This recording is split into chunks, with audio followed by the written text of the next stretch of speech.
अस्सलाम वालेकुम डॉक्टर। वालेकुम अस्सलाम जी।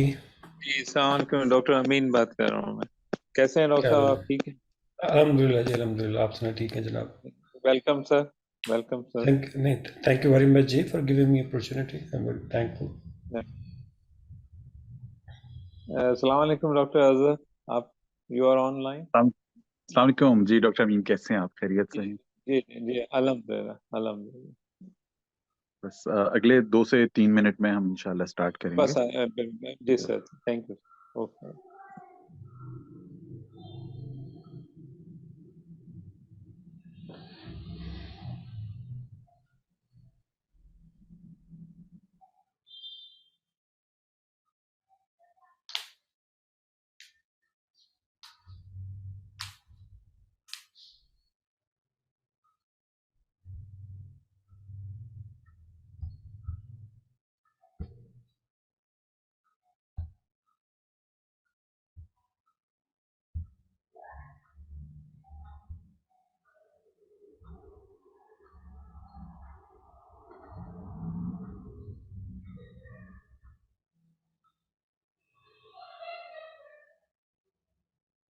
डॉक्टर लियाकत, आपने स्क्रीन शेयर कर ली है अपनी क्या? क्योंकि मुझे इस पे अभी विजिबल नहीं है स्क्रीन। आप जी अब आगे जी। जी अब आ गई है।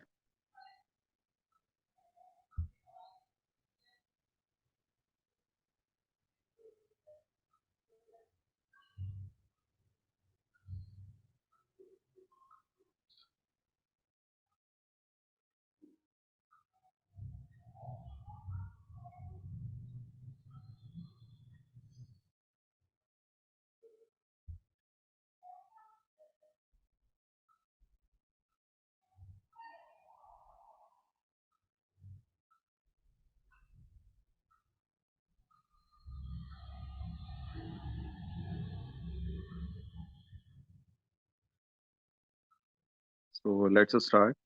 I welcome you all on the behalf of PSA Karachi chapter. Um, Today we have our speaker, Professor Dr. Liaqat Ali. He is working as a professor in the Fatma Jinnah Medical University, Sir Gangaram Hospital, Lahore. He is also working as a consultant anesthetist with Call Associates. He has a special interest in pain management and regional anesthesia. So the topic is very interesting, not only from the exams point of view, but also from the clinical point of view, clinical practice point of view. And the topic is recent guidelines, updates on neuromuscular monitoring. Meanwhile, I will request all the participants to please keep your microphone mute. If you have any question, you can raise your hand or you can ask your question in the chat box. So, Dr. Liaqat, I welcome you. You can start now. Okay, thank you very much for giving me opportunity to talk about recent guidelines and updates of neuromuscular monitoring. This topic has my special interest, इसलिए मैंने specially request की थी कि मैं ये topic करना चाहूँगा, क्योंकि मेरा अपना जो है वो सिनॉप्सिस और डिसर्टेशन इसी टॉपिक पे थी। एंड इन 2002 फर्स्ट टाइम हम एक्सीलरोमीटर पाकिस्तान में आया था। एस्मेरॉन फर्स्ट टाइम पाकिस्तान में जब लॉन्च हुआ है, तो उसके ऊपर मैंने फिर जो है ना उस वक्त ये मॉनिटर यूज़ किया था। तो I have since then I have special interest with neuromuscular monitoring. So I would like a chat box जो है वो आप में से कोई लुक आफ्टर कर लेगा। जो क्वेश्चंस होंगे हम एंड पे कर लेंगे, या आई विल जब मिडिल में जा, मेरा ख्याल है कि जहाँ जब भी कोई किसी का क्वेश्चन हम उसी वक्त एड्रेस कर लें। तो Yes, अगर yes, क्योंकि sir. ये We टॉपिक है, can. Yes, sir. We can क्योंकि take the question in between. Yeah. जी ठीक है। तो मेरा ख्याल है क्योंकि ये टॉपिक ऐसा है कि मैं नहीं चाहूँगा कि किसी का कोई क्वेश्चन हो और वो समझ ना आए और एंड पे जाके करें, फिर एंड पे जो है वो अच्छी चीज़ें, मेरा नहीं ख्याल है कि हम उसको फिर लेके आगे चल सकेंगे, क्योंकि ये ज़रा डिफरेंट टॉपिक है। Yes, sir. Very, very true, sir. Sir, we have a few of our participants from outside the Pakistan. So they will have some problem with the understanding. So it would be better Okay, if you can okay, communicate in English. okay, I will talk in English, no problem. So, Thank you. objective of this topic is at the end of presentation, participant will be able to know the brief neuromuscular physiology, need of neuromuscular monitoring, types of neuromuscular monitoring, indications of neuromuscular monitorings, accelerometry and simple neuromuscular monitor components and their application, different modes and their usage during general anesthesia in PACU, international status of the neuromuscular monitorings, recent guidelines and updates regarding the neuromuscular monitorings. So regarding neuromuscular junction physiology, nerve membrane has their active zones is modified from dense bars which contains numerous voltage calcium channels. You can see my arrow. This is a nerve, and the terminal end is deprived of the myelin sheath. So here you can see terminal acetylcholine vesicles, and these are the receptors, active zones, where acetylcholine is released, and these are the pre-junctional receptors of acetylcholine. So when there is a nerve stimulus, this action potential nerve stimulus leads to the activation of the calcium-gated channels opening, that lead to the influx of the calcium from synaptic cleft into the nerve cells, and that lead to the docking and the quantum release of acetylcholine. So nerve action potentials open calcium channels and influx the calcium in nerve, leads to the acetylcholine release. Prejunctional receptors give positive feedback, and when neuromuscular junctions, neuromuscular blocking drugs are attached with these receptors prejunctionally, then they block this positive feedback, leading to the inhibition, or you can see a decrease in the acetylcholine release. So why to use neuromuscular monitoring while using muscle relaxants?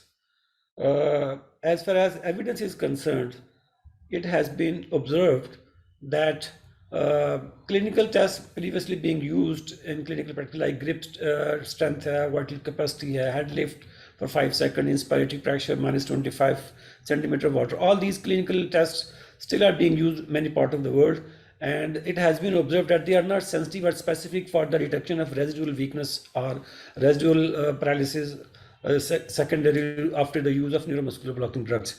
Reliance on clinical evaluations alone to manage neuromuscular blocking agents administration can result in a residual paralysis. It has been observed that 50% of the patients coming into the PACU after having general anesthesia with neuromuscular blocking agents suffer from the residual blockade, defined as a 10/4 ratio less than 0.9 without quantitative neuromuscular monitorings. So if general anesthesia is being used with the muscle relaxants, and these patients were managed without quantitative neuromuscular monitoring, that is 10/4 ratio. Among these patients, it has been observed that 50% of the patients coming to the PACU have residual paralysis. That means in PACU, their 10/4 ratio is less than 0.9. Residual blockade contribute to a longer stay in the PACU, more oxygen requirements, airway collapse, airway obstruction, severe hypoxia in the PACU, and lower quality of recovery as well. So looking at this evidence, it has been reported by the many clinical audits and surveys, and looking at this evidence, it has been essential to do a neuromuscular monitoring while using neuromuscular blocking drugs. At present, in 2010, a large survey was done, and it has showed that in Europe, 19.3% of the anesthetists, and in Americans, 99.4% of the anesthetists have never used neuromuscular monitorings in their practice. In 2007, another large survey was done in Denmark, and Denmark, is a country where the state is looking after the healthcare system, and they have no issue regarding the as far as the finances is the concern or availability of the monitoring is the concern. Still, in this survey, it has been shown that objective neuromuscular monitoring were always used by only 60% of the clinicians when neuromuscular blocking drugs were used. So regarding the local, there was no data available regarding the percentage of neuromuscular monitoring being used in our country. Another Australian survey was done in 2021, and they observed they all looked into the guidelines of all societies associated with the WFSA, and they looked into the 153 societies, and among these societies, 3 societies with having a restricted website, so they could not have been seen. So among the 150 societies, they observed that no monitoring guidelines are present in 110 international societies of anesthesiologists. So that means these 73 among the 150 societies have no documented their guidelines regarding the neuromuscular monitoring. Only 40%, around 40 societies have their monitoring guidelines. That is around 27%. And among these, neuromuscular monitoring not included around 4%, and 36% included the neuromuscular monitoring. And in these 36 societies, that is 60%, 90% of those, neuromuscular monitoring availability and use were both present in the 7 societies. Neuromuscular monitoring availability only is 19 societies, and neuromuscular monitoring use only was in the 10 societies. So you can see among the 150 countries, you can see 110 countries still have no their standard guidelines regarding the their national usage of neuromuscular monitoring, and same is case with the Pakistan as well. Indication of neuromuscular monitoring. Why we use? To find out the supramaximal stimulus, to determine the onset of the blockade, to determine level of muscle relaxation during general anesthesia, and when to give reversal agent during at the phase of the recovery, and when to extubate. It also being used to rule out the residual neuromuscular blockade in the PACU, and it can also be used to differentiate between type 1 and type 2 blockade. There are different types of neuromuscular monitoring: visual, tactile. The simple neuromuscular monitor, you can have to see total number of twitches by yourself, and then there is a mechanography, electromyography, accelerometry, kinemyography, and phonomyography. We will talk about little bit detail about mechanography, electromyography, and accelerometry. Mechanomyography it measures the intramuscular mechanical waves, so measures the isometric force or oscillations during muscle contractions. It uses infrared sensors on the skin overlying the muscles. It is non-invasive, and it is a gold standard as far as neuromuscular monitoring is concerned. But equipment is usually very bulky and difficult to use in clinical settings, and it is mainly used for assessing muscular tone in anesthesia blockade, myotonic dystrophy, in COPD patients, looking at the quality of the muscle contraction, and dysphagia, myalgias or spastic hypotonias. So these are mainly to look into the certain conditions where there might be a neural problems, or there are neuromuscular junction problem or muscle problems. Look at the quality of the muscle contractions.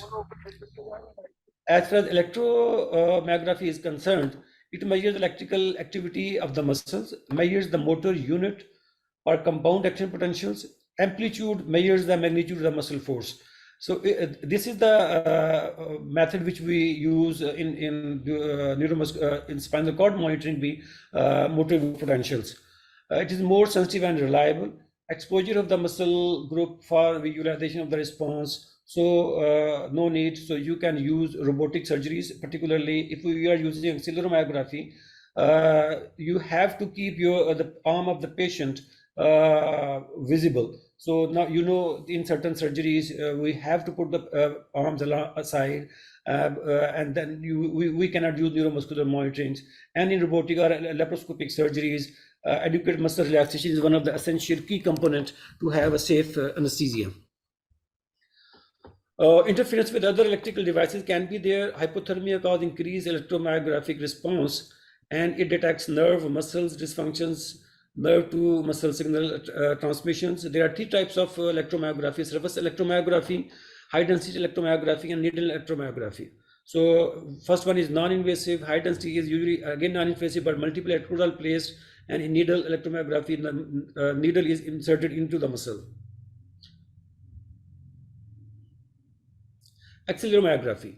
Accelerometry clinical practice में काफी ज़्यादा use now being used significantly in our country. It is also available, and we are using accelerometry. It uses Newton's second law of motion, that is force is equal to mass into the accelerations. So it measures the accelerations or speed of the contraction of the muscles. Piezoelectric sensor being used. It is easily applicable, less sensitive at high degree of neuromuscular blockade, and slightly overestimate the response. on this base monitor, previously it is assumed that theoretically that 0.7 ratio of we will talk about that later on, problem with the slightly overestimation with the accelerometry. Components of nerve stimulator. You can see these are two. This lower one is the simple nerve stimulator with two electrodes, black and red, and the upper is the accelerometry with a piezoelectric sensor, and then there are two leads. So there are two electric clips that you can say sometimes bar electrodes or circuit needles. Two leads, positive and negative. Positive is proximal, it applied to the over the skin, and negative is applied over the nerve, and usually it is also sometimes written as a distal electrode as well. Usually it is a battery operated. It consists of on off switch. There is a you can see button to increase decrease the current, and usually current is in 10, 20, 13, 40 and 50. In subsequently you can increase 10 milliamperes every touch. So the modes you can see, single twitch TW stand for single twitch DBS double burst stimulations, TUF 10 of 4, TUF S 10 of 4 ratio, or sometimes some monitors shows TUF R, that's 10 of 4 ratio, or TUF S. PTC is post tetanic count, and tetanic is tetanic stimulation. So how to apply electrodes for the ulnar nerve and orbital nerve? I would like residents, can they write down on the chat box so that we can make a little bit of interactive rather than I've been speaking alone myself. So I have some clinical questions. So we'll talk about, we have a dual feedback.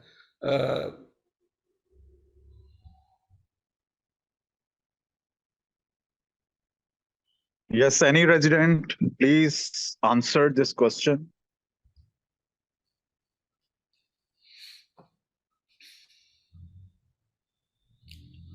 Any resident who has used nerve stimulator or have read in book, and if has to apply, how will apply these electrodes for ulnar nerve and orbital nerve? Nayab Zahra answered this question. She's saying that black on nerve, positive proximal. And Hira Tariq, she's saying probe on top of thumb, black electrode, proximal, red distal. So that's fine. Black is distal or on the nerve. So where should be applied? Where is the ulnar nerve most superficial where you can apply? You can apply at the elbow, middle condyle, just beneath the middle condyle, and you can apply at the wrist. So what's the difference between applying at the wrist and at the elbow? They can speak in between. I would like they should talk, so we will make it more interactive. Yes, if anyone want to reply this, they can unmute and answer this question. Meanwhile, Samir Rahman answered that ulnar nerve distal electrode 1 centimeter proximal to proximal flexor crease, proximal 3 centimeter to the distal one. Okay, that's fine.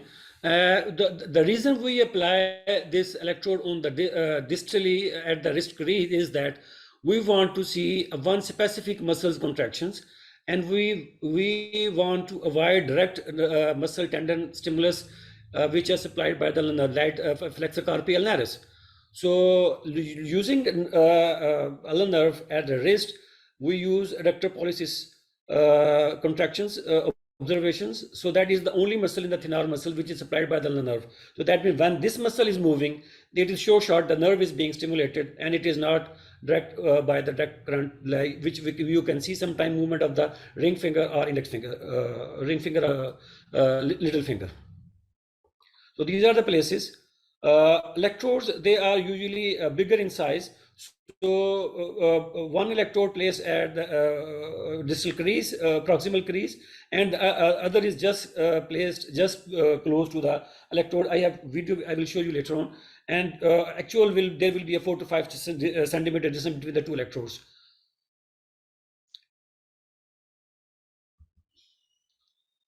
What different modes for neuromuscular monitoring are there?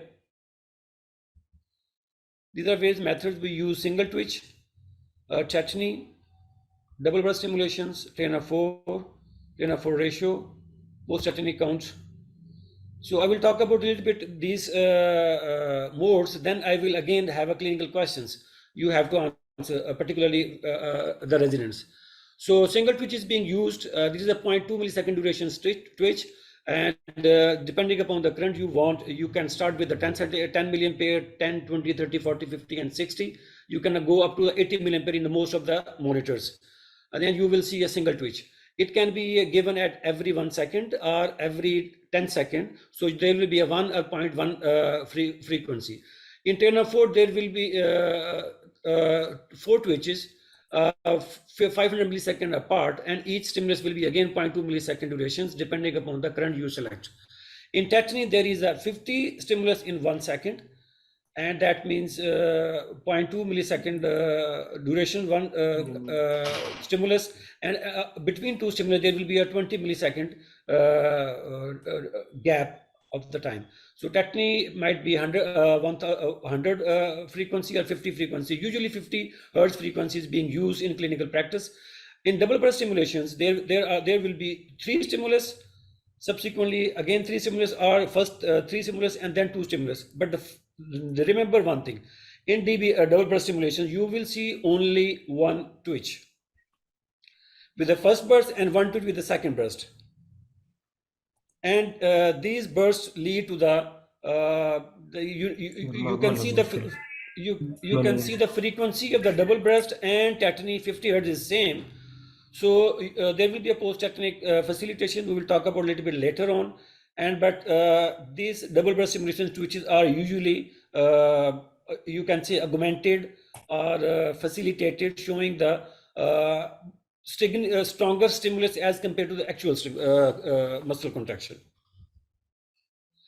When we use depolarizing and non-depolarizing muscle relaxants, regarding the 10/4, there will be a fading in non-depolarizing muscle relaxants, or in case of phase 2 block secondary to depolarizing muscle relaxant as well. In the tetany, you can see that there is a fading with the double burst stimulations. You can see there will be a 3 stimulus into the 2 stimulus, or 3 stimulus into the T stimulus, and post-tetanic potentiation, which usually give facilitation of the tetanic stimulations, and then there will be a fading as well in non-depolarizing, and there will be no fading in the depolarizing or phase 1 block. So now come the clinical questions. Before using this monitor, you have to measure supramaximal stimulus. Can any residents tell me about how to measure supramaximal stimulus and what is clinical significance? Yes, please. Any resident? Mind you, these are the typical clinical viva question, as well as the main way you can use neuromuscular monitor in clinical practice.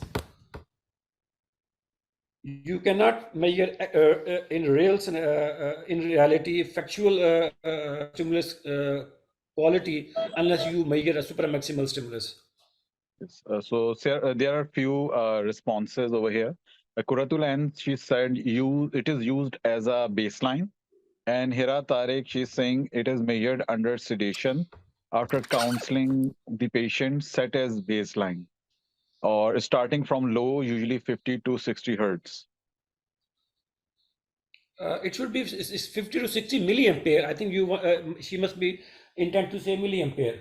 Yeah. So you start with the 10 milliampere stimulus, use a single twitch mode of the neuromuscular monitor, and give a single twitch with the 10 milliampere. You will see a mild contraction of the muscles. And it is mentioned that I think one of the residents mentioned that it should be done under sedations.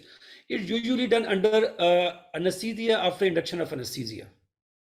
So you induce a patient, you keep a patient spontaneously breathing, because this process is a painful and patient should not be feeling pain. So it should not be done under sedation, it should be under anesthesia before giving muscle relaxant. So you give a single twitch with a 10 milliampere, you see a contraction, then you increase the current to 20, you will see increase in the contraction height, or you can see contraction strength.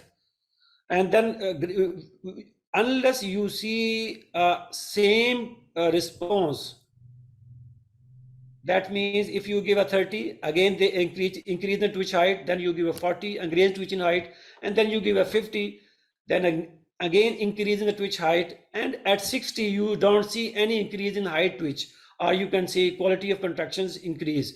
So that means 50 was maximum and 60 is supramaximal. So supramaximal is usually 10 to 20% above the maximal stimulus. So when you see two equal height stimulus, that means the second last one was the maximal and the last one was the supramaximal stimulus, and that is the current should be used during neuromuscular monitoring. A stimulus with a significant strength significant above the required to activate all muscle fibers, and below supramaximal stimulus all fibers might not be, and number of twitches might be underestimated, and that can lead to the underestimation of the number of twitches in clinical practice. That is why we have to monitor supramaximal stimulus. Amplitude greater than 20% of the maximal current. I mentioned that. Measured after the induction at as it is very painful, and measured before giving muscle relaxant. So, what percentage of acetylcholine receptors are blocked while using non-depolarizing muscle relaxant if you are using TNF4? Showing twitches: 0 twitch, 1 twitch, 2 twitch, and 3 twitches or 4 twitches. Anyone? So you are asking for at the induction time or at the recovery? During anesthesia, when you see number of twitches with the TNF4, it might be 0, it might be 1, 2, 3, or 4. With these responses, how much acetylcholine receptors are blocked? This is again clinical viva question. Sir, 0 means 100% are blocked. 1 means the 90% receptors are blocked. 2 means 80 to 80.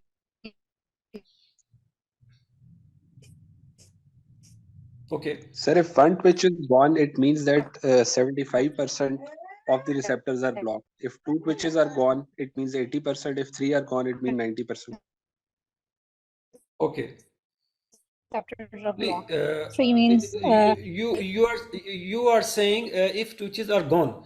I am saying if you see number of twitches, you see 1 twitch, you see 2 twitch, you see 3 twitches, you see 4 twitches.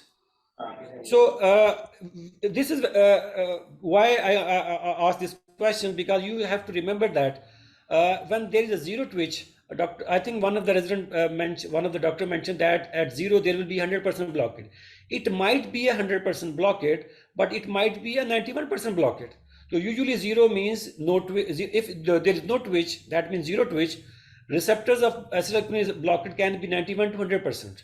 Now this is the reason TNF4 cannot be reliably used in clinical situations where you need to be very much sure, or you need almost 100% blockade, like neurosurgery, or you are doing surgery near eye, or you are doing even a laparoscopic surgery, because in laparoscopic surgery, adequate muscle relaxation again is the key to have degree less abdominal pressures. If you don't have adequate muscle relaxation, there will be high intra-abdominal pressures, and that can lead to the difficulty in working as well as the hemodynamic instability. So this is a limitation of TNF4, that at 0 twitch, it cannot tell us about above the 90% how much receptors are blocked. Why fading with the non-depolarizing muscle relaxants? Okay, Dr. Liaqat, yes. Meanwhile, we have a question by Professor Akhtar Wahid. His question is about depolarizing blocking agent among the participants. How many are using? And before that, another question he asked, I just missed it. I asked, sorry, Sir, please. I'm very sorry I'm interrupting. No, it's fine, sir. Please ask her. Which agent is available in our country? Okay. Now, So, presently. For example, Dr. Liaqat, you have reminded me about Gangaram. In my time, it used to be labeled FJ, Fatma Jannah. I'm an Eastern graduate, and I used to go there. I've been to Gangaram, I've been to your FJ. You tell me which diplomatic relaxant you are using. We And are using mainly mention? we are using Sorry? hexamethonium. We are using mainly hexamethonium only. Hexamethonium only. Who is manufacturing in Pakistan?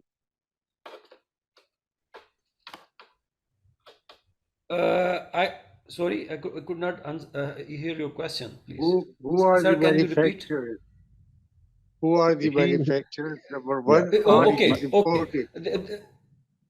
There are many manufacturing companies, and I think I can't remember the name, but I think 4 or 5 companies are making hexamethonium, and we are, I think, reasonably comfortable with its quality.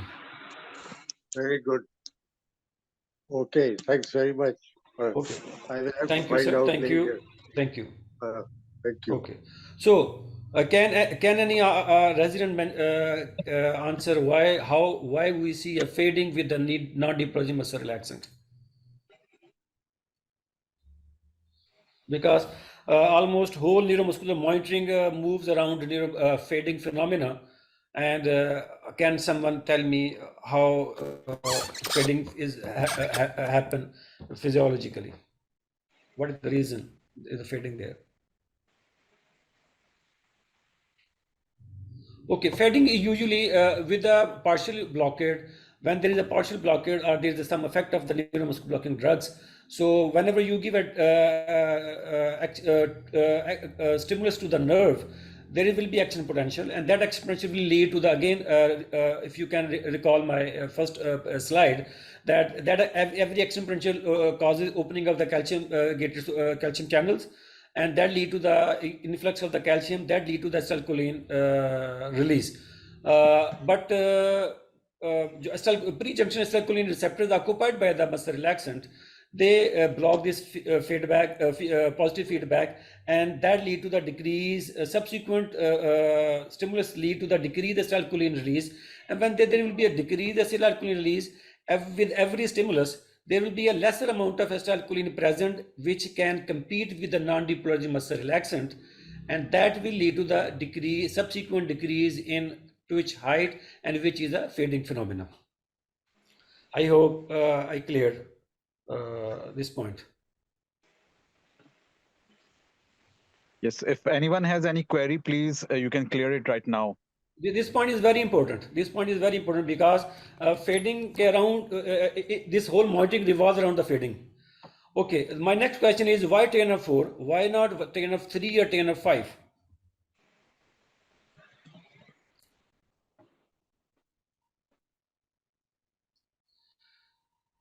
As Yes, far any as resident? TNF4 is concerned, there is a maximum fading phenomena with the 4th twitch.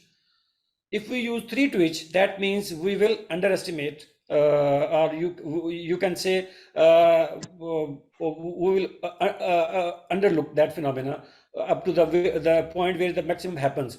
On the contrary, if we use 5th twitch, there is no difference between the 5th or 4th twitch. So using 5th twitch will be the unnecessary process. So that is why TNF4 is being used, because maximum fading occurs at the 4th twitch. Fading is mainly already mentioned about this thing. Due to the pre-junctional effect of the non-depolarizing muscle relaxant, there is reduced amount of the acetylcholine release in the nerve terminals, and that lead to the fading phenomena. Maximum fading on the 4th twitch, so TNF3 will underestimate, and TNF5 will be unnecessary. No fading between the 5th or 5th twitch, 4th or 5th twitch. So which mode is best for assessing recovery? I think, can someone, these videos, okay. Which mode is better for assessing recovery from non-depolarizing muscle relaxation if you have a simple neuromuscular monitors among the TNF4 or DBS? In Pakistan, I think majority of the nerve stimulators available, they are simple neuromuscular monitors without accelerometry. So these are the 2 modes which is being used to assess the recovery from the neuromuscular blocking drugs, TNF4 or DBS. So can anyone tell which is better and why? So 3 residents responded this question. They are saying DBS. Okay, why? Reason, please, residents. Okay, if in trainer 4 for the recovery you have to compare fourth twitch with the first twitch by observing. In DBS you have to compare second twitch with the first one. And minded DBS, in DBS the twitches are actually augmented. You can say magnified. So now which is better and why?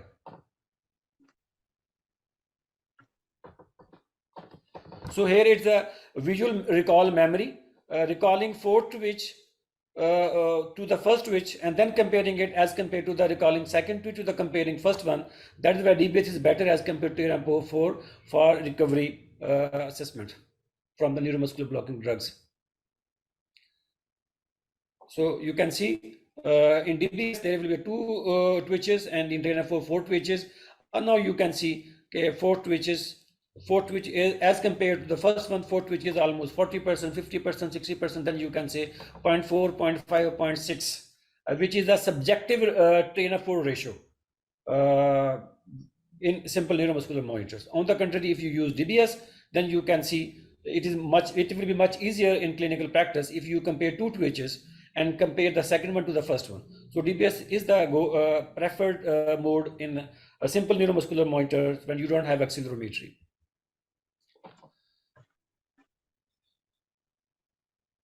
Next question is, what mode is most sensitive during using non-depressive muscle relaxants for the onset of the blockade, during the maintenance of the blockade, during at the time of reversal, at the time of extubations, among the 10/4 ratio, DBS, and post-actinic count? G.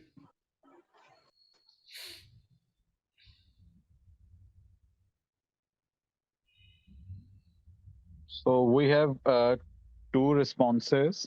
Memuna said that DBS for intensity of neuromuscular blockage, and another response by Samir Rahman, onset by trainer 4 and maintenance by post-tetanic contraction, and trainer 4 for onset and DBS for maintenance. Okay. Now use little bit of previous slides information I have given. In trainer 4, I already mentioned that limitation of trainer 4 is that it cannot tell us blockade between 91 to 100% if there is no twitch. So that means it cannot be used reliably in a dense block needed. If during onset, if you are going to intubate a patient with a head injury or some neurosurgery or cardiac patient where you don't want to have any intubation stress response, you need to have a very dense block.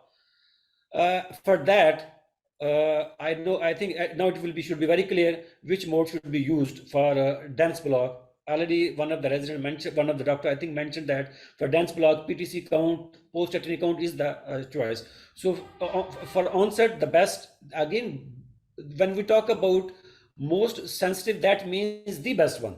So that the PTC. For maintenance, again, if you want to assess the quality of the blockade and with more surety, then you can use PTC as the best one. As far as reversal is concerned, PTC again most sensitive, but the problem with the PTC is at the reversal it will be very painful. But question is most sensitive again for the reversal PTC and extubation for again PTC. So PTC can tell us about the 100% of blockade and almost 0% of the blockade, because trainer 4 cannot tell us blockade less than 75%. On the contrary, with 4 twitches and with 0 twitch cannot tell us about the blockade between 91% to 100%. So if the post-tetanic count is 20, in a few neuromuscular monitors, post-tetanic count used up to 15 and a few monitors uses up to 20. So with the maximum post-tetanic count, you can say reliably that almost there is no significant residual blockade by the neuromuscular blocking drug. So as far as more sensitivity is concerned, for all 4 parameters, PTC is the best. But next question. Now is most appropriate.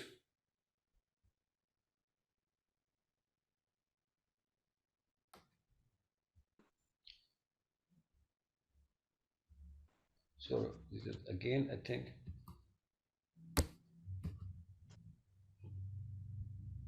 This is one. What mode is most appropriate during using non-depressive muscle relaxant? Now we are talking about most appropriate. Onset, maintenance, reversal, and extubation. Because our exam is MCQs, and in MCQs, the main word used in the scenario is very important. What question is being asked? Yes. So reversal ke liye, Samir Rahman is saying that for onset trainer 4, for maintenance phase, PTC, and for reversal and extubation trainer 4. okay. So in trainer 4, you compare different. I already mentioned that you compare fourth twitch with the first twitch, and in trainer 4 ratio, monitor compares itself by assessing the number and quality of the twitches. So monitor will tell us about how much fourth twitch is as compared to the first one, and with the trainer 4, you measure yourself subjectively. So how trainer 4 simple can be better as compared to trainer 4 ratio? Yes, if you have a simple monitors, we already talk about that trainer DBS is better. So when DBS is the option, and trainer 4 should not be the most appropriate option as compared to DBS. And when trainer 4 ratio is the option, so trainer 4 ratio should be the best one for the reversal and best one for the extubation. PTC is not appropriate because of painful stimulus at the time of reversal and extubation.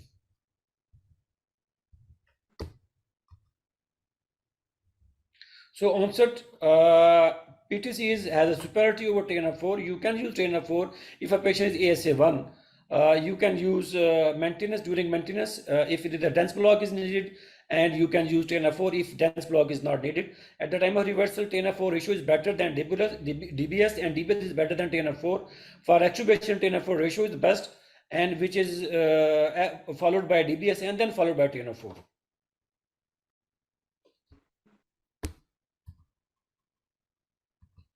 So on how many twitches on the trainer 4 you will give reversal? Yes, anyone? Yes, Kuratul answered on 3 twitches. Okay. And how much trainer 4 ratio should be there to give reversal?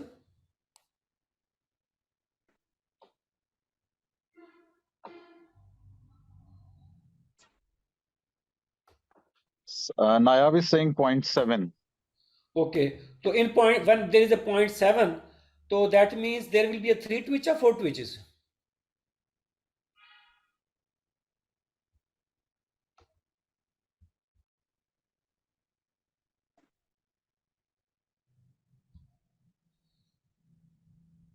So it should be 4. It should be 4. That means how can you give a muscle relaxant when there is not 4 twitches? So previously in books you will see that it has been written that if you see a more than 2 twitches with the trainer 4, you can give reversal. But with the recent, for last 1 decade, evidence shows that reversal should be given when you see 4 twitches, and even subjectively 4th twitch should be significantly reasonably comparable as compared to the first twitch. That means almost 60 to 70%. Then you should give a reversal. So reversal I'm sure this container point 4 is clear. I hope so. Yes, sir. Okay. Yeah. Reverse when trainer 4 count is 4, as ratio is measured of 4 to first twitch. So that means when evidence is there that trainer 4 ratio should be 0.7, that means 4 twitch should be there, at least 70% of the first twitch height.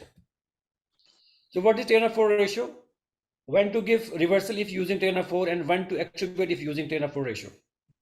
I think ये already बात हो चुकी है. Trainer 4 ratio is comparison of the fourth twitch to the first twitch and used to monitor recovery from the neuromuscular monitoring. ये maintenance के लिए, if it is not being used for the maintenance and onset, it is mainly used for to assess the recovery from the neuromuscular blocking drugs at the time of giving reversal, at the time of giving extubation, and even sometime in PACU if you have a suspicion of residual paralysis. 10/4 ratio 0.7 for the reversal, and it is arbitrary figure. There is no evidence about this 0.7, and for extubation it is 0.9. Again, there is a recent evidence that patients who were extubated at 0.9, they still have some reports about the residual paralysis of the muscle relaxants in PACU. So now they recommend that extubation should be done around 0.95 ratio. That means if monitor showing that 0.95, then patient should be extubated. Which mode is most appropriate to rule out residual paralysis in PACU? If you have a suspicion that in PACU patient is irritable, respiratory distress, and you want to rule out residual paralysis, which mode you will use? Yes, Kuratulan said that train of four. Shahryar Sahar Bano also responded the train of four. Muhammad Shahid, according to Muhammad Shahid, DBS. Okay. Anyone about 10/4 ratio? In last slide I mentioned use of 10/4 ratio. So it's the 10/4 ratio, most appropriate. One thing is you can use 10/4, but it will not be most appropriate because it cannot tell us quantitatively or objectively to rule residual paralysis. It is a subjective mode. You have to compare 4 to first by yourself, which is a very difficult job. So it is a 10/4 ratio. If it is less than 0.9, that means patient is having residual paralysis secondary to neuromuscular blockade. Post-tetanic count. Tetanic stimulation of 5 seconds at 50 Hz is given, followed by a pause of 3 seconds and then 20 pulses at 1 Hz. So after tetanic stimulations, you see twitches. It might be 0, it might be 20. 0 means for sure 100% blockade, and for 20 it is sure that there is no paralysis in the body. So that is the most reliable method to assess minimum blockade or maximum blockade. Number of twitches counted to predict neuromuscular blockade, and no twitches almost 100% blockade. Twitches 20 twitches, that means no blockade. PTC count, if you see observe PTC count 8, that is when you see a 10/4 count, 10/4 count 4 with a simple 10/4 mode. So you can because we already talked about that with the 10/4 4 twitches, blockade is less than 70. Acetylcholine receptors are still blocked 75, less than 75%. So from 1% to 74%, 10/4 cannot differentiate. And PTC count is 8. Still, PTC count has to go another 12 counts to 20 to rule out any residual paralysis or blockade. Post-tetanic count or post-tetanic facilitation. Why this phenomenon happens? Tetanic stimulation during a partial non-depressive block increases the evoked response to a subsequent twitches. That is called post-tetanic potentiation. That is why this post-tetanic potentiation is used to assess the minimum or maximum blockade secondary to neuromuscular blocking drugs. May relate to the transient increase in the acetylcholine molecules following a tetanic stimulations. And here you can see if there is no drug, still there is some post-tetanic potentiation on the extreme left side. 10/4, if all 4 twitches are equal height, the 10/4 ratio is 1. Double burst, you can see they are equal.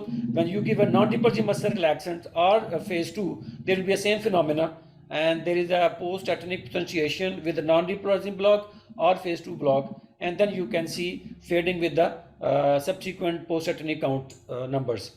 So you can see a post-tetanic count number more than 6, post-tetanic count of 3, and you see a fading with the non-depressive muscle relaxant or phase 2, and there is no fading with the depolarizing muscle relaxant having phase 1 blockade.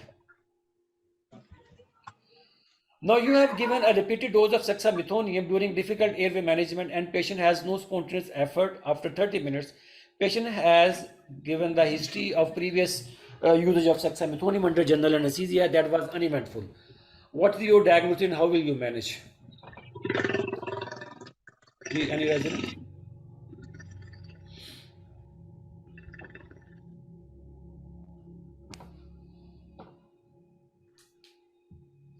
You have not repeated any drug muscle relaxant agent after giving suxamethonium. After 30 minutes, patient is still paralyzed and there is no respiratory effort. With the previous history of safely using suxamethonium, so that means such apnea is out. Sami and Nayab are saying phase 2 block, and Barza also said the same. So if you have a suspicion of phase 2 block, what will you do?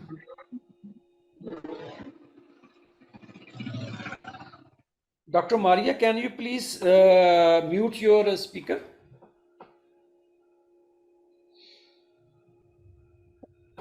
Thank you. So if you have a suspicion of phase 2 block, what will you do? I think the shortage of time I'm showing my slide. Barza is saying that we will give reversal. Okay. First, you have to make sure that is phase 2 block. For that, you have to use a tenor. So whenever there will be a partial blockade and some recovery from the blockade, you might see there is no twitch. That means patient is still almost completely significantly blocked. The moment recovery phenomena will be start, there will be a fading phenomena, whether you see a 2 twitch or you see a 3 twitch or 4 twitch. So once you see a fading phenomena, when you have a suspicion of phase 2 block, then you have to give reversal when it is adequately needed. That means 10:4 ratio is 0.7 or 4th twitch is present, and 4th twitch is significantly present as compared to first one, that is almost 70% of the first twitch. Then you have to give reversal. Before that, you can complicate the situation and there will be a more residual blockade. The phenomena is different. I think it will be a long thing to talk about here again. So which nerve are usually stimulated and contraction of which muscle are observed? You can see commonly 3 nerves are being used. The most common is ulnar nerve, and you can see you have to immobilize the fingers so that you observe only adductor pollicis movement, and that is adduction, and accelerometer sensor is applied on the palmar surface of the thumb. So because muscle force leading to the acceleration or movement of the muscles or thumb will be in this direction. While using facial nerve, you can apply again accelerometer sensor over the eyebrow, and you can use at the angle of eye negative, or you can say black electrodes, and nearby is a positive or red or white electrode. Again, with the posterior tibial, you see a sensor applied on the palmar, you can say plantar surface of the big toe, that is hallucis brevis, flexor hallucis brevis movement, and then you can observe the number of twitches, and a monitor will show you the quality and the quantity of the twitches as well. Clinical relaxation needs what percentage of blockade in laparotomy, laparoscopic surgery, and craniotomy? So in laparotomy, usually blockade of 85 to 95% is reasonable. That means more than 1 twitch should not be present, and you have to give muscle relaxant if there is a more than 1 twitch. 1 twitch is usually acceptable, and unless there is some difficult patient with a surgeon complaining of the inadequate blockade or inadequate muscle relaxation, then you have to make sure that there is no twitch present on the 10:4. And whenever you need to be more precise, particularly in laparoscopic surgery and craniotomy, I have already mentioned in laparoscopic surgery and in robotic surgery, it is very important to have adequate muscle relaxation that will help in reducing the intra-abdominal pressure. If you don't have adequate muscle relaxations, intra-abdominal pressure will be high, because stiff, inadequately parallel muscles need more force to distend abdomen, and that can lead to a significantly increased abdominal pressures. What factors causing a reduction in the twitches, height or amplitude, hypothermia, hypoxia, sepsis, acidosis, and electrode imbalances can lead to this phenomena. And you can, there's some variations or some hindrance in quality of the neuromuscular monitoring in these situations.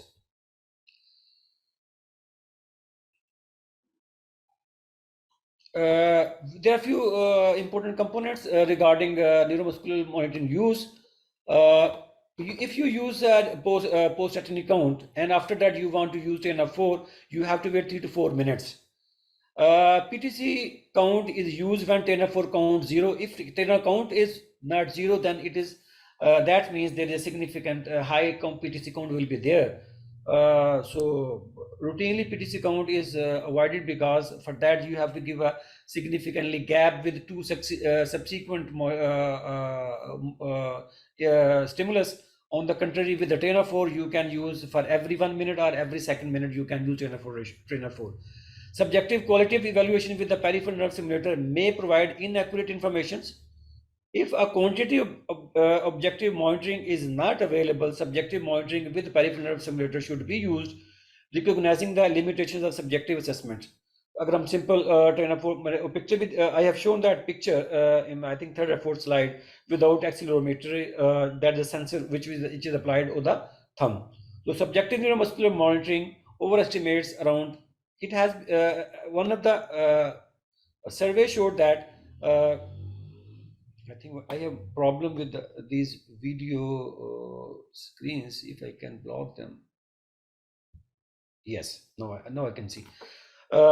Subjective neuromuscular monitoring overestimates in 96% as compared to the objective neuromuscular monitoring. That means those patients which are being managed with the subjective neuromuscular monitoring, in 90% of the situations, actual blockade of the neuromuscular actual blockade is not being evaluated accurately, and there are significantly higher incidence of residual paralysis in patients who were monitored with the subjective neuromuscular monitor as compared to the patients who were monitored with the objective neuromuscular monitoring.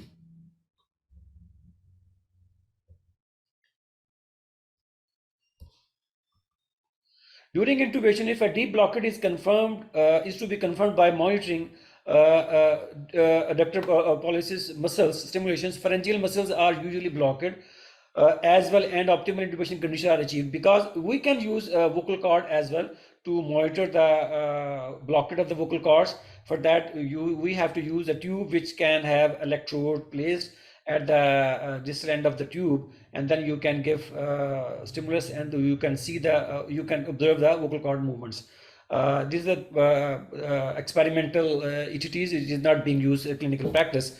So vocal cord paralysis or laryngeal paralysis are first to go as compared to the peripheral muscles as far as paralysis is concerned, and they are first to come as compared to peripheral muscles. So in both cases, peripheral muscles using ulnar nerve monitoring will adequately give us a better picture of the vocal cord as well. During surgery, the absence of a twitch at adductor pollicis muscle does not guarantee that the diaphragm will be paralyzed. That means, you know that if a residual paralysis is being recovered, you might have seen 0 twitches at the adductor pollicis muscle, but there might be a 1 twitch present at the vocal cord muscles. So patient can move in spite of 4 twitches. 0 twitches on 10 of 4. For that, you have to monitor PTC, and keeping the PTC count less than 3, that means 1 or 2, to be pretty sure that patient cannot move suddenly. Monitoring facial muscles will overestimate the degree of the recovery. If arms are not accessible during the surgical positions, monitor the facial muscles, but remember that transition to the arms once they become available, and particularly do not make major decisions like reversal or extubations with this nerve stimulation, because it overestimates and you can prematurely give muscle reversal or extubation. Complications, it can be painful. Sometimes it can lead to infection. If the needles are being used, there might be a misplacement of the electrode leading to the falsy readings. It can be allergic dermatitis secondary to electrode, and stimulus intolerance, particularly if you use PTC at the time of extubation, or supramaximal stimulus is being given without giving general anesthesia or significant deep sedation. Long-term nerve damage have never been reported, but still these are being written in the book. Contraindications, no specific contraindications. Certain sites, for example, area of the burn, atrophied muscle should be avoided because that can lead to faulty informations and nerve damage or hemiplegias in patients with residual previous neurological deficit or muscle problems. Those arms or those muscles or nerves should not be used to assess the neuromuscular monitoring. Advantage: usually inexpensive, portable, simple to use, sensitive, easier technique to learn, and lesser nerve damage in comparison to the eliciting of the paresthesia with the needles, particularly if you are using for the nerve block. Why it is applicable to atrophied muscles? Because of the receptors proliferations, overloading of the of the dose can occur and leading to the you can say there will be a extrajunctional receptors present in the patients, and that can lead to a significant high amount of acetylcholine release, and that can deceive you in a clinical practice. What are the other indicators of adequate recovery? That means clinical parameters: sustained head lift more than 5 seconds, ability to generate negative inspiratory pressure up to or more than minus 25 centimeter water, or forceful hand grip. But again, I have already mentioned that these parameters are not reliable, and they can lead to the significant post-operative complications in PACU. These are different placement of the electrodes. I have already mentioned about that. Now we'll talk about a little bit about recent guidelines and updates. Guidelines by the Association of the Anesthesiologists of the Great Britain and Ireland, they recommended that peripheral nerve stimulator is mandatory when using neuromuscular blocking agents. Quantitative peripheral nerve stimulation is required to adequately assess the 10:4 ratio so that you can have a better decision regarding the extubation and giving the reversal, and to exclude residual paralysis in PACU. Recently in 2023, American Society of Anesthesiologists published their practice guidelines regarding the monitoring and antagonism of the neuromuscular blockade. Here you can see, I can share these guidelines with Dr. Asma, and then she can share with all participants. And they recommended a few number of important points, that when neuromuscular blockade drugs are administered, we recommend against clinical assessment alone to avoid the residual neuromuscular blockade due to the insensitivity of the assessment. इसमें evidence जो है वो moderate है और recommendation जो है वो strong है. So secondly, we recommend quantitative monitoring, and then they also use when using the quantitative monitoring, we recommend confirmation at 10:4 ratio greater than or equal to 0.9 before extubations. So I have already mentioned that it has been observed that even patients with who were extubated at the 0.4 10:4 ratio, some of these patients showed residual paralysis in the PACU, and that is why now they recommend that 10:4.95 should be used at the time of extubations to avoid the possibility of residual paralysis in the PACU.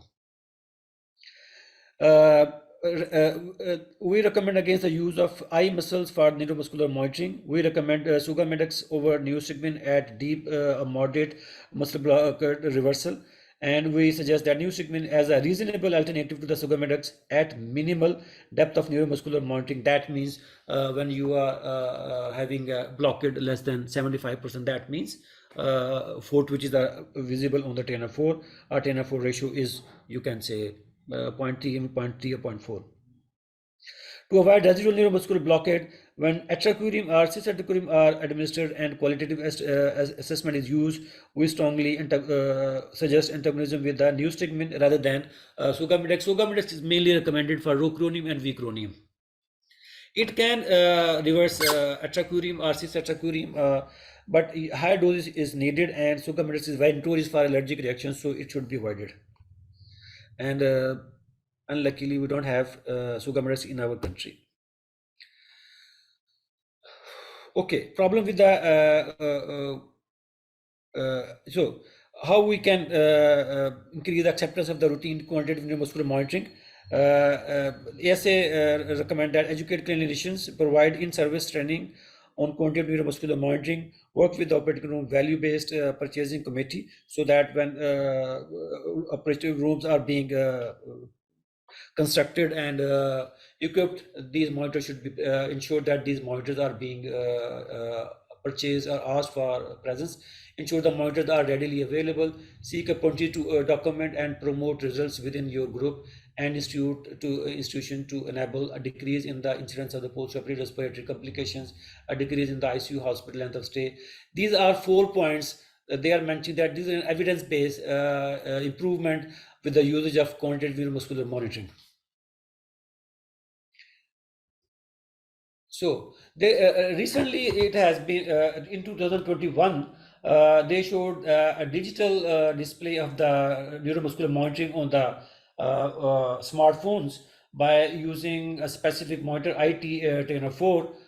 It is just accelerometry, but you don't have to look at the arm of the patient, and it can display on your mobile phone, and with that you can use actually recording the patients and document that at the time of different timing of procedures, how much the quality of the blockade was there. And it can be in future can save us from some medical legal complications regarding if someone asks us what is the evidence that you have extubated appropriately with the adequate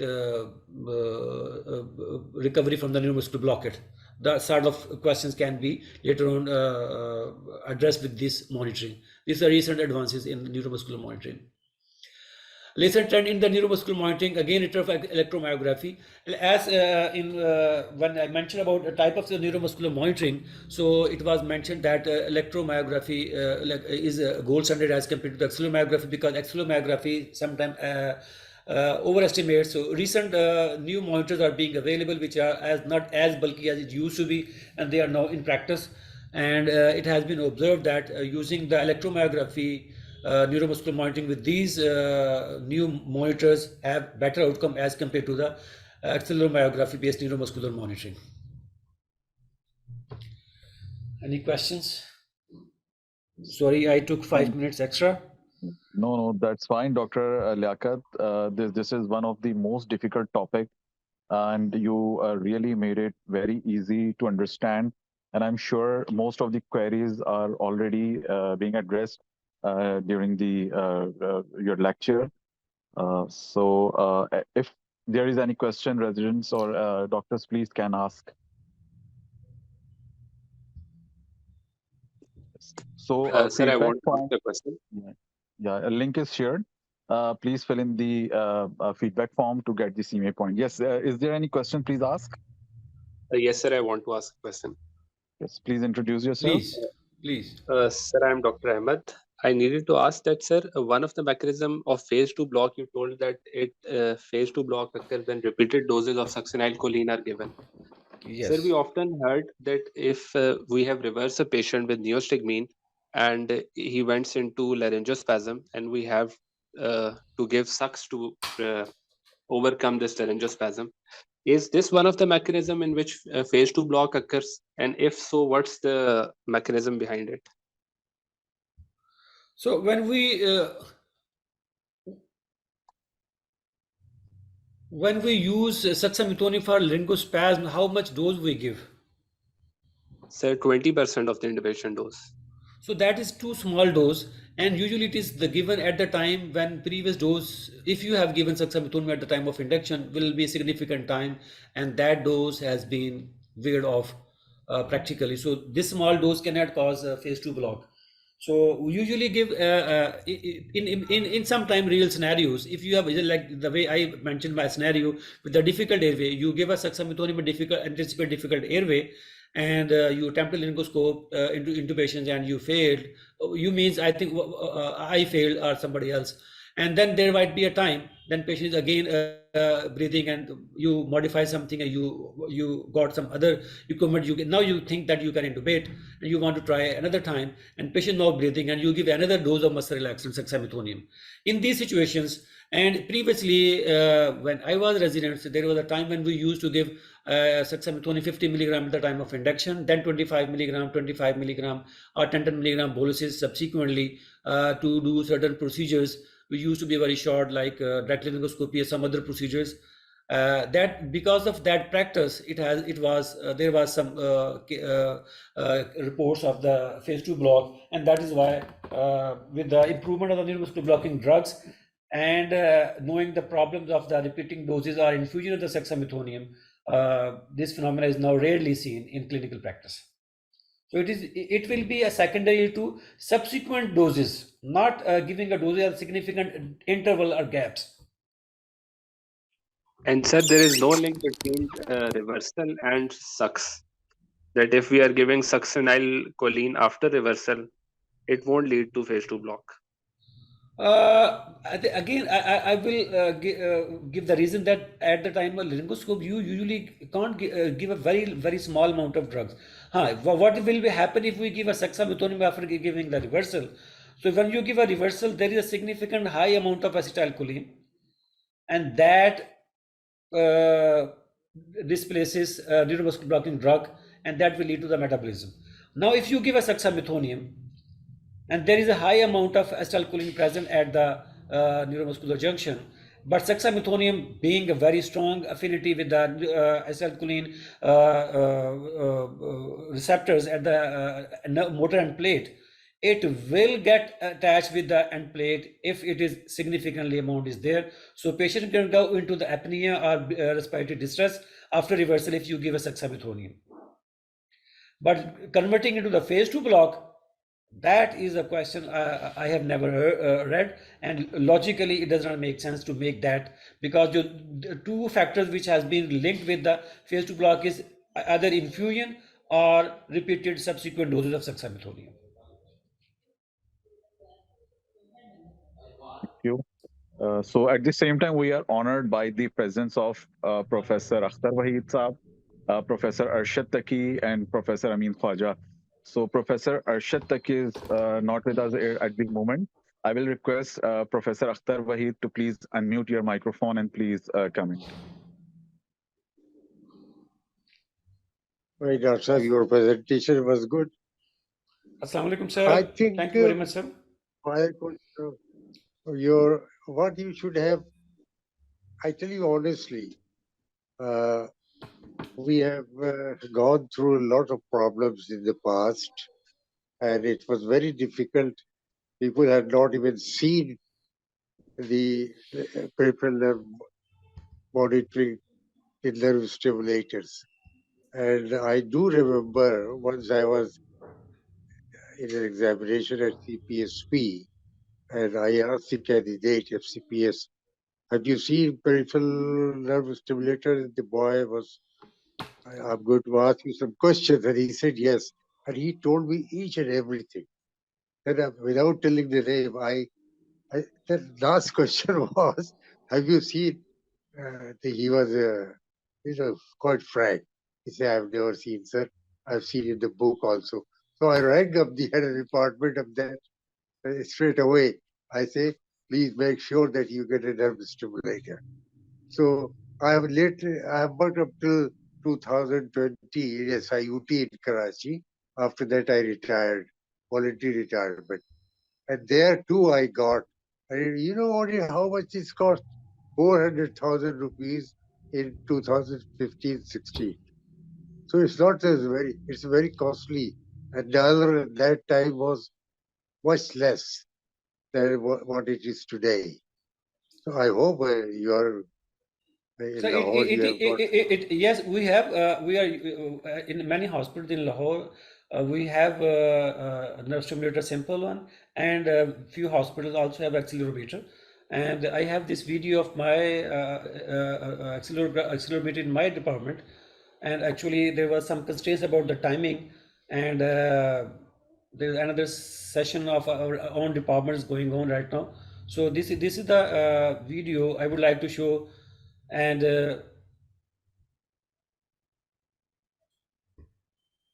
I think the so time is. you are absolutely right that with slides we indulge in too much that I forgot to show that video of the how to use neuromuscular accelerometer as a neuromuscular monitor. The last comment, Mike, if you are not sure about the type of blockade and this and that, send it to Arshad Taqi, well known to me for many decades. Send it to him, he will look after, make sure that the patient recovers, whether by ventilative support or anything, patient is, he'll make sure that he recovers. He or she recovers. Patient. Absolutely. I can assure you Absolutely. that. Absolutely, sir. Absolutely, sir. Thank you Thank very you, much. Dr. Arshad. Thank you, Thank you, sir. Dr. Akhtar. Dr. Amin Khwaja is with us. Dr. Yeah. Amin, could you please? Yeah. Thank you. Oh, Thank you. yes, yes. Sir, Assalamu alaikum, sir. Sir, thank Walaikum you, salam, Dr. walaikum. Liaqat, for thank you, Dr. Liaqat, for sparing time from your busy schedule. And Dr. Liaqat talk was updated, and good thing was he encouraged participants to make it interactive. And one can Exactly. And Thank it's, see a lot, yeah, and one can see a yeah, lot of questions in the chat box. Thank Once you very much, again, sir. thank you, Thank Dr. you. Liaqat and and topic. Dr. Azhar for conducting the session. And thank you, Thank you. Dr. Thank Akhtar Bhai. He also Yeah, participated, and I honestly, Amir Khwaja, I honestly tell you, I was counting the number of participants. I've never seen 78 people Yeah, participate. yeah, it He was around probably in 80. the range of 50, 55. It was yeah. 75, sir, at one time. Uh, Thank you very much, So sir. At Thank one you very time, much. it was maximum it 75. was 80. Yeah. Thank you. So one can see the interest of the candidates also in these academic activities. Interest of Thank you, this everyone. is a very important thing. Of course, he was not going to deal with the complications. After using Yeah, saxagliptin in Sheffield, England, my patient suffered from malignant hyperpyrexia. And so in passing, probably it's too much now to mention these complications. But at that time, Ventoline was not. No monitoring facilities available except ECGs. So don't ask me what was the status in England in those days. And now, of course, so many things are evidence-based. You quickly diagnose and take necessary measures to bring the patient to recover the patient. Thank you very much, Dr. Liaqat. Thank you very much, sir. अगर Thank जिंदा you. रहा Thank you. तो इंशाल्लाह thank आपसे you. Lahore में मिलूंगा. Thank you. नहीं आपसे सर मुलाकात हुई है Thank you. SCPS में एग्जाम में. I can remember. Right? I have honor to give अच्छा you मुलाकात viva हुई in है. FCPS. Yes, sir. आपके साथ एग्जाम कंडक्ट भी करवाया था और Don't आपको say वाइवा that भी I दिया was a था. bad examiner. नहीं, you were one of the best. अच्छा, don't say I was a bad examiner.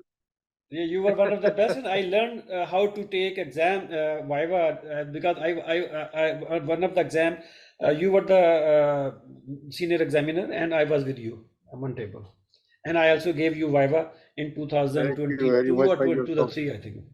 Thank you very much, sir. Thank you. Thank you, Dr. Oh, I Liaqat, for see. Yeah. sparing the time and Okay, for ji, thank you choosing very much, ji, Suresh. such a difficult topic. मतलब Ji, thank it you is very one much. of the difficult topic to Thank you teach. very much. It was Thank honor. you. Very It was difficult. honor. Thank you. Thank you. And Thank you, I sir. will request you to please share the guidelines with Dr. Asma so she Sure, can sure. disseminate it to members. I will share all main article. I have full text on all these यार मुझे articles. yourself Sir, be kind to me also. I have nothing to do, so I spend all my time in one okay, sir. thing. Okay, Okay. sir. Okay, sir. Thank you, Thank sir. you very Thank much. you. Thank you. Thank Thank you. Thank you, Dr. Liaqat. Thank you Thank all you, ji, to all Sumer the sir. Thank you. Allah participants. Hafiz. Thank Thank you. you. Allah Hafiz. you.